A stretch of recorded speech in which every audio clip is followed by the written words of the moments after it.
Portia की ये बातें सुनकर ड्यूक शैलो को कहता है, अब तुम देखो कि तुम्हारे एटीट्यूड और तुम्हारे इंटेंशन और हमारा जो इंटेंशन है उसमें बहुत ही ज्यादा डिफरेंस है।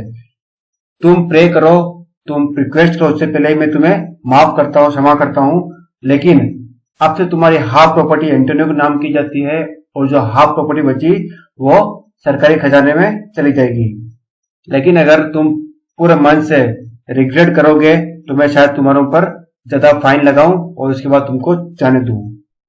पोर्शिया कहती है, आप राज्य का भाग छोड़ सकते हैं, लेकिन एंटोनियो को तो अपना भाग मिलकर ही रहेगा, हाफ प्रॉपर्टी तो एंटोनियो के नाम होकर ही रहेगी। शाइलॉक यह सब सुनकर कहता है कि नहीं नहीं, इससे अच्छा तो मुझे मार ही दो। अगर तुम मेरी पूरी प्रॉपर्टी ले लोगे और मेरे पास प्रॉपर्टी और घर के अलावा कुछ भी नहीं रहेगा, मतलब ना तो मेरे पास प्रॉपर्टी रहेगी, नहीं मेरे पास घर रहेगा, मेरे पास कुछ भी नहीं रहेगा, तो मैं जीकर क्या करूंगा। इसलिए मुझे माफ मत करो, तुम मेरा जीवन भी तुम ले लो और मुझे मार दो। पोर्शिया एंटोनियो को पूछती है, क्या तुम इस पर दया कर सकते हो। एंटोनियो पोर्शिया को जवाब देता है कि मैं ड्यूक और इस कोर्ट ऑफ जस्टिस से रिक्वेस्ट करता हूं कि जो आधी प्रॉपर्टी स्टेट को जाएगी, किंगडम को जाएगी, उसे क्षमा कर दिया जाए, बाकी आधी प्रॉपर्टी मुझे दे दी जाए, और जो प्रॉपर्टी माफ की जाती है इसकी मृत्यु होने के बाद या उस आदमी को या इसकी बेटी और इसके दामाद को दे दी जाए। तो मैं तो यही कहना चाहता हूं कि इसके लिए अपनी लाइफ बचाने की दो ही शर्तें हैं, दो ही कंडीशन है। फर्स्ट ये है कि ये अपना रिलीजन जो यहूदी है, ज्यू है, उसको चेंज करके ये क्रिश्चियन बन जाए, और दूसरी शर्त यह है कि जो भी कागजात है उसको अच्छी तरह से प्रिपेयर करा दे कि इसके मरने के बाद सारी प्रॉपर्टी इसके डॉटर और इसके दामाद को मिल जाए। बस मैं यही दो शर्तें, अगर ये मान जाता है तो मैं इसकी लाइफ को क्षमा करता हूं और आधी प्रॉपर्टी ये ले सकता है, ऐसा एंटोनियो कहता है। तब पोर्शिया पूछती है शाइलॉक को कि क्या तुम सेटिस्फाइड हो, अब तुम क्या चाहते हो। शाइलॉक बस इतना ही बोलता है, हाँ मैं सेटिस्फाइड हूं। तब शाइलॉक कहता है कि मुझे कुछ अच्छा नहीं लग रहा है, मेरी तबीयत ठीक नहीं है, इसलिए जो भी डॉक्यूमेंट है वो मेरे पास भेज देना, मैं उस पर साइन कर दूंगा। यह कहकर शाइलॉक वहां से चला जाता है।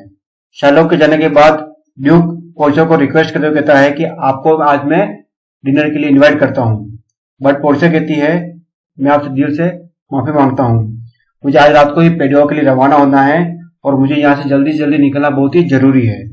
ड्यूक पोर्शिया की बात सुन कहता है कि मुझे दुख है कि आप यहाँ पर डिनर नहीं कर पाए। एंटोनियो, इन्हें अच्छा रिवॉर्ड देना क्योंकि तुम अपनी लाइफ के लिए इनके कर्जदार हो गए हो से। ऐसा बोलकर ड्यूक और इसके जो भी अटेंडेंट्स है वो वहां से भी चले जाते हैं। फिर बेसनियो पोर्शिया को कहता है, आपकी विजडम की वजह से ही मैं और मेरा फ्रेंड जो है इस मुसीबत से बच पाए हैं, तो मैं जो यहूदी को 3000 ड्यूकेट्स दे रहा था वो मैं आपको डेडिकेट करता हूँ।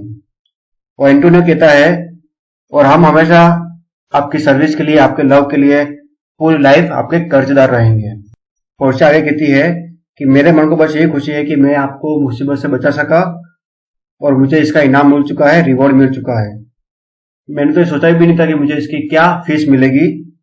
बस मैं तो ये चाहता हूं कि हम जब भी मिले कभी नेक्स्ट टाइम तो आप बस मुझे याद रखिएगा। अब मैं यहां से चलता हूं, गुड बाय। लेकिन बेसनियो पोर्शिया को रोकते हुए कहता है कि नहीं, आपको कुछ तो लेके जाना ही पड़ेगा, हम इसलिए आपको कुछ न कुछ देने के लिए बहुत ही मजबूर है, चाहे आप कोई फीस लो या मत लो, लेकिन कुछ न कुछ आपको मेमोरेंडम लेना पड़ेगा ताकि हमें आप और आप हमें याद रहे। आप मेरी दो बातें बिल्कुल मान लीजिए कि हाँ, मैं जो आपको प्यार से देना चाहता हूं वो आप प्लीज ले लीजिए, और दूसरा मुझे आप माफ कर दीजिए। पोर्शिया कुछ सोचते हुए कहती है, आप इतना प्रेशर कर ही रहे हैं तो मुझे कुछ न कुछ तो लेना ही पड़ेगा। पोर्शिया एंटोनियो से कहती है कि आप अपने ग्लव्स जो है वो मुझे दे दो, मैं उन्हें आपके लिए हमेशा पहन रखूंगा। और फिर बेसनियो की तरफ मुड़कर कहती है, आपने जो ये रिंग पहनी है मैं ये लेना चाहता हूं, मुझे और कुछ भी नहीं चाहिए, बस मुझे ये रिंग ही चाहिए और आप इसे प्लीज मना मत करना। बेसनियो आगे कहता है, यह तो बहुत ही मामूली वस्तु है और ये किसी और चीज से रिलेटेड है, मैं आपसे रिक्वेस्ट करता हूं, प्रार्थना करता हूं कि आप इस अंगूठी के लिए, इस रिंग के लिए मना कर दे। मैं इस पूरे वेनिस राज्य में जो सबसे कीमती अंगूठी होगी, कीमती रिंग होगी, उसे मैं आपको भेंट कर दूंगा, गिफ्ट कर दूंगा, लेकिन इस रिंग को आप प्लीज मत मांगिए। पोर्शिया ऐसी बातें सुनकर कहती है कि मैं सब समझ गया, आप बस बातों के धनी है, आप बस बोलते हैं, लेकिन जब देने की बारी आई तब आप पलट गए। आपने पहले तो मुझे भीख मांगना सिखाया और फिर इस तरह से सिखा रहे हैं कि भिखारी को जवाब कैसे दिया जाता है। आप मेरी इंसल्ट कर रहे हैं। फिर बेसिनियो पोर्शिया को समझाते हुए कहता है कि यह रिंग जो है वो मेरी वाइफ ने दी थी और मैंने यह ओथ ली थी कि ना तो मैं इसे बेचूंगा और न ही मैं इस रिंग को कभी भी किसी को दूंगा, ये तो हमारा रिलेशनशिप जो है वो खतरे में पड़ सकता है। लेकिन पोर्शिया आगे कहती है, मुझे पता है कि यह सब एक बहाना है क्योंकि आप यह रिंग मुझे देना नहीं चाहते। फिर पोर्शिया आगे कहती है कि मुझे लगता है कि अगर आपकी वाइफ को यह पता है कि मैंने आपके फ्रेंड के लिए इतना कुछ किया है तो वह सब कुछ समझ जाएगी और आपकी दुश्मन तो नहीं बन जाएगी।